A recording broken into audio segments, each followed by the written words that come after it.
നമസ്കാരം.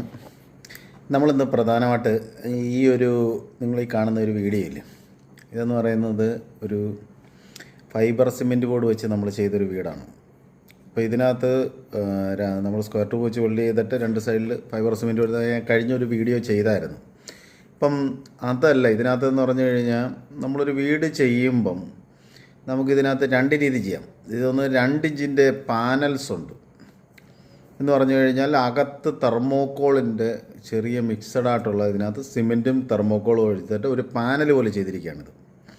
ഇതിനകത്ത് നിങ്ങൾക്കൊരു പ്രധാന ഗുണമെന്ന് പറഞ്ഞു കഴിഞ്ഞാൽ നമുക്ക് ഹീറ്റിൻ്റെ ഒരു പ്രശ്നങ്ങൾ അതിപ്പോൾ എന്ന് വെച്ച് കഴിഞ്ഞാൽ നമ്മൾ നല്ല ചൂടുള്ള സമയങ്ങളിൽ വെളിയിൽ നിന്നുള്ള വെയിൽ അടിച്ചു കഴിഞ്ഞിട്ട് നമുക്കന്നേരം ഹീറ്റിൻ്റെ ഒരു പ്രശ്നം ഉണ്ടാകും. എന്ന് വെച്ചാൽ റൂം ടെമ്പറേച്ചർ കൂടുക, ചൂട് കൂടിയിട്ട് നമുക്കൊരു ഇതുണ്ടാകും. ആ ഒരു വിഷയം ഇതിനകത്ത് ബാലൻസ് ചെയ്യാൻ പറ്റും ഈ പാനൽ ചെയ്ത് കഴിഞ്ഞാൽ. എന്ന് വെച്ചാൽ 2 ഇഞ്ചിൻ്റെ പാനൽ എന്ന് വെച്ചാൽ ഇപ്പം ഫൈബർ സിമെൻറ്റ് ബോർഡിൻ്റെ ഷീറ്റിന് പകരമായിട്ട് നമ്മൾ 2 ഇഞ്ചിൻ്റെ പാനൽ, ഇതൊരു ലോക്ക് സിസ്റ്റം ആയിട്ടുള്ളതാണ്. ഇത് ജോയിൻറ്റ് ചെയ്തിട്ട് കഴിഞ്ഞാൽ നമുക്കൊരു ഗുണമെന്ന് പറഞ്ഞു കഴിഞ്ഞാൽ ഇത് നമുക്കിത് പെട്ടെന്ന് സെറ്റ് ചെയ്യാനും എളുപ്പമാണ്. പെട്ടെന്നൊരു ഇപ്പോൾ 2ാമത്തെ നിലയിലേക്ക് ഒരു വീട് ചെയ്യുക. അപ്പോൾ ഒരു റൂം ഇറക്കുക, ഒരു ബെഡ്റൂം, ബാത്റൂം, ഒരു അത്യാവശ്യം ഒരു ലിവിങ്ങും ഒക്കെ ചെയ്യണമെന്ന് ആഗ്രഹിക്കുന്നവർക്ക് ഇത് പെട്ടെന്ന് സെറ്റ് ചെയ്യാൻ പറ്റിയതാണ്. ഒരു ജസ്റ്റ് റൂഫ് ചെയ്താൽ മതി. റൂഫ് ചെയ്തിട്ടിട്ട് അതിലേക്കിത് കണക്ട് ചെയ്ത് ചെയ്യാൻ പറ്റിയ എളുപ്പമുള്ളൊരു വർക്കാണ് പ്രധാനമായിട്ടും. പിന്നെ കോസ്റ്റ് എന്ന് പറയുന്നത് ഇതിനകത്ത് മറ്റുള്ളതിനെ അപേക്ഷിച്ച് വളരെ കുറവാണ്.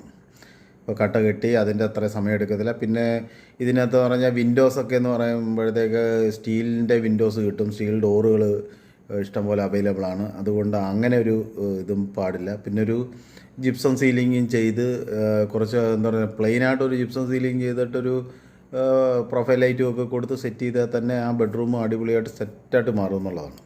അതാണ് പ്രധാനമായിട്ട് നമുക്കിതിനകത്തൊരു ഗുണം കിട്ടുന്നത്.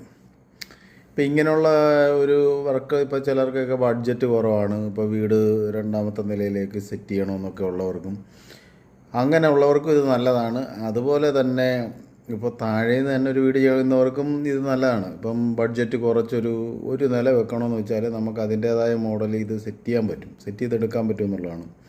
അത് സ്ക്വയർ ട്യൂബ് വെച്ച് വെൽഡ് ചെയ്ത് ഒരു റൂഫ് ഉണ്ടാക്കിയിട്ട് ഇത് ചെയ്താൽ മതി, റൂമുകൾ തിരിച്ചെടുത്താൽ മതി. അതാണ് ഇതിനകത്ത് ഒരു കിച്ചണും ബാത്റൂമും എല്ലാം എന്ന് വെച്ചാൽ നമ്മൾ പലതും. അതുപോലെ തന്നെ എന്ന് പറഞ്ഞു കഴിഞ്ഞാൽ ഇപ്പോൾ 2ാമത്തെ നിലയിലേക്ക് നമ്മൾ എക്സ്റ്റെൻഡ് ചെയ്യേണ്ട പഴയ ഓടിട്ട വീടൊക്കെ ആണെങ്കിൽ ഇതേപോലെ തന്നെ ഐ ബീം വെച്ച് വെൽഡ് ചെയ്ത് അത് നമുക്ക് വീണ്ടും അതിനകത്ത് 20 mm എന്താ പറയുന്നത് സിമെൻറ്റ് ബോർഡ് ഇത് ചെയ്തിട്ട് അതിനകത്ത് ഫിക്സ് ചെയ്തിട്ട് അത് ടൈല് വേണമെങ്കിലും സെറ്റ് ചെയ്യാം. ടൈല് ഫിക്സ് ചെയ്തുകൊണ്ട് 2 നിലയായിട്ട് വേണമെങ്കിലും ചെയ്യാം. ഇപ്പം നിലവിലിപ്പം നമ്മൾ ഇതിൻ്റെ ഒരു കുറേ വീഡിയോസ് ഉണ്ട്, ഞാനത് എൻ്റെ കൂടെ അപ്ലോഡ് ചെയ്യുന്നതായിരിക്കും. കാര്യം എന്ന് വെച്ച് കഴിഞ്ഞാൽ നമ്മളിത് ചെന്നൈയിൽ ഇതേപോലെ ഒരു പ്രോജക്റ്റ് ചെയ്തായിരുന്നു. ഒരു എ ടൈപ്പ് ബിൽഡിങ് ചെയ്തിട്ട് അത് 2 നിലയായിട്ട് തന്നെ. അത് മുകളിൽ ഈ റിസോർട്ടുകളൊക്കെ ചെയ്യാൻ ഏറ്റവും നല്ലതാണ് മെയിനായിട്ട്. ഇപ്പം ഞാൻ പറയുന്ന കാര്യത്തിലൊക്കെ കുറച്ച് എന്ന് പറഞ്ഞാൽ സംസാരത്തിൽ ചെറിയ ഇതൊക്കെ ഉണ്ട്. നമുക്ക് അത്രയ്ക്ക് വലിയ വീഡിയോ ചെയ്തുള്ള പരിചയങ്ങളൊന്നുമില്ല. ഉള്ള രീതിയിൽ അഡ്ജസ്റ്റ് ചെയ്യുക, ക്ഷമിക്കുക. അങ്ങനെ കുറേ വർക്കുകൾ നമ്മൾ അതേപോലെ ചെയ്തിട്ടുണ്ട്. എല്ലാം ഞാൻ അപ്ലോഡ് ചെയ്യുന്നതായിരിക്കും. ഞാൻ എൻ്റെ ഡീറ്റെയിൽ ആയിട്ടുള്ള വീഡിയോസ് നമ്മൾ ഇനിയുള്ള വീഡിയോസിൽ അപ്ലോഡ് ചെയ്യുന്നതായിരിക്കും.